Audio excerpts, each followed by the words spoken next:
So, greetings, welcome back. I did say a few months ago that I did buy a pair of winter gloves for the cold season, and I'm swiftly not happy with them.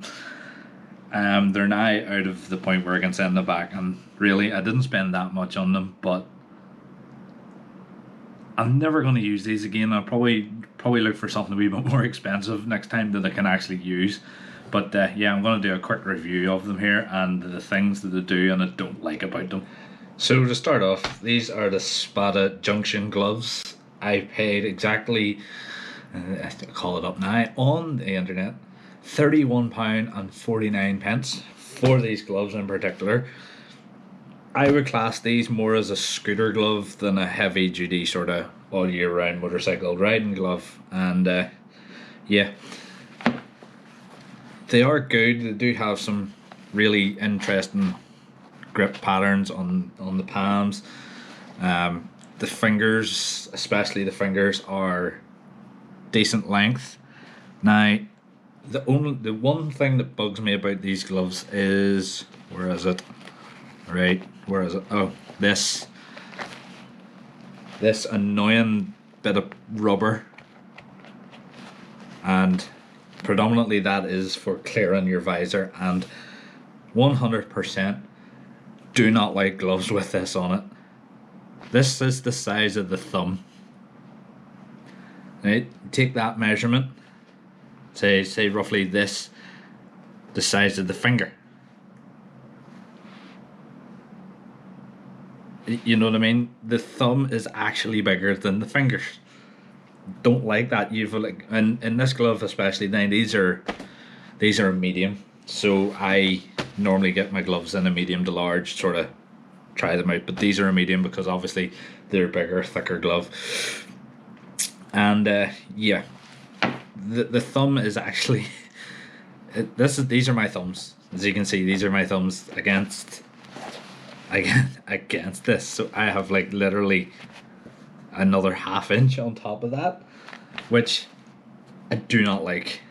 As it says, I do like these. They are the double, as I call it, the double cuffed version. You got your wrist strap, and then you've got your big wrist strap to sort of go around everything. Again, with winter gloves, I don't particularly like wearing them because they have this section here.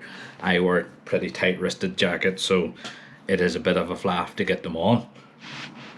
So as I was saying before about the thumb itself, try and get a good angle here, but look, you can literally turn it back on itself. If I was a stitcher, I would have that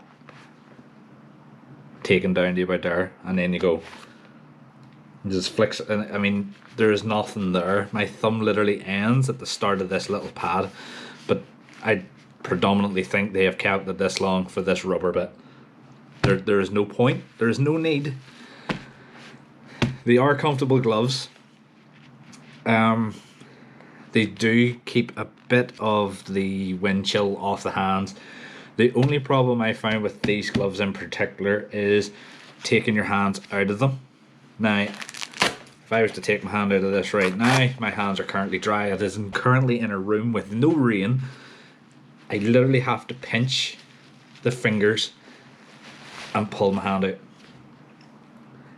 Now, if I didn't pinch my fingers when I was pulling my hand out, it would then pull the liner out of the glove, which is really bloody annoying when you're trying to, maybe after a wet ride, you're trying to put them back on, you haven't realised your hands are cold, you pulled them out, now you're stuck, and it does get annoying.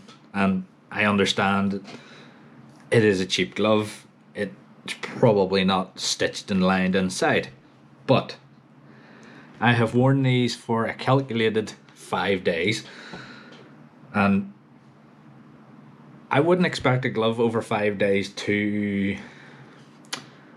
I would expect a glove over 5 days to be sort of flexing, you know, maybe wee wears here and there, but this is after 5 days.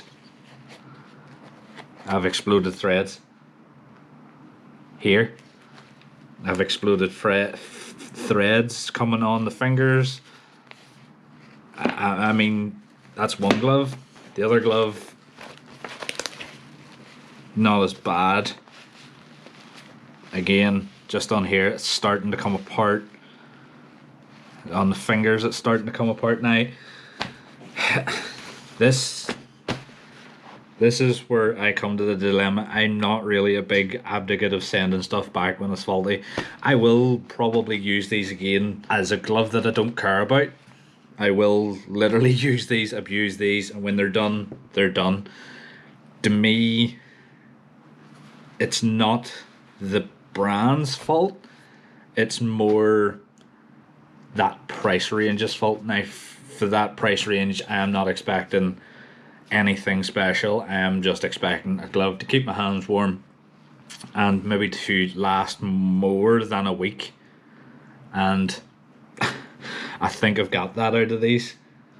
And I think what's so annoying about this is there is literally one review, and I'm not a person for reading reviews. I would be looking at the product more than I would look at the reviews, because reviews can be awfully mixed. There is one review, as I said, on November the 18th. Good quality glove, good price, not too thick but still warm. I would tend to agree with the good price. I would tend to agree maybe not so much on the thickness. They are pretty thick to touch. They are warm, but obviously when they're wet, nothing's going to be warm. Good quality. I would question it. I mean, there's rippling where it's been stuck to the black knuckle duster at the back. There is rippling on it. That's not a big deal. I'm not a cosmetic person, so I'm not going to nag about that. It's just I don't know whether that's water that I have put on it and now it's lifting, or what is the story. I bought these from the, I keep getting the name of this place wrong, Sports Bike Shop UK. I'm just checking here. I still actually have the ability to create a return. Would I create that return and send them back to get my money back? No, I would not. It isn't a big deal. These literally get used for 3, maybe 4 or 5 occasions in a year, and the rest of the time I'm on my normal summer gloves, as you all know. Would I suggest these to a person who is going to buy them? It depends. It depends on their budget. Depends on what you're riding to. If it's a twist and go, yes, wholeheartedly, they're going to do the job. Set something on the handguards and they would work. Would I suggest them for a motorcycle where you're constantly gripping and nipping? No. I would actually go a wee bit further up the tier on that. Now, just saying, with the sizing and stuff, I picked a medium, so that's 8 to 8.5 centimeters on the palm.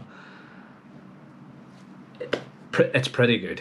I mean, the sizing for my hands was pretty good. It says 100% waterproof leather and textile glove.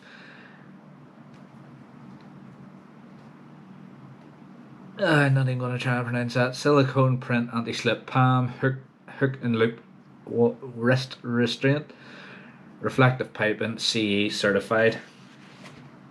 Now, just taking a second look at these,